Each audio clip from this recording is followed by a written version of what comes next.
نايف بن عبد العزيز، هذه الشخصية التي حطمت أصنام البدعة وأحيت السنة، هذه الشخصية التي ناصرت الهيئة وفرضت الهيبة، هذه الشخصية التي ملكت قلوب الجميع، رحمها الله رحمة واسعة وغفر لها يا رب العالمين.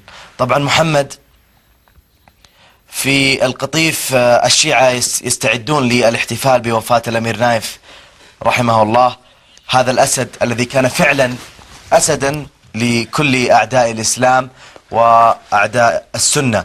طبعا وهناك توجيه وصلني حقيقة الآن من وكالات الأنباء، توجيه من الأمير محمد بن نايف بتوجه قوات الطوارئ لمحافظة القطيف لرد أي احتفالات وقرارات صارمة في حالة الإمساك بشخص يحتفل، حسبنا الله سبحانه وتعالى عليهم، نسأل الله سبحانه وتعالى لهم الهلاك والنصرة للسنة والرحمة للأمير نايف بن عبد العزيز رحمه الله تعالى. نعم.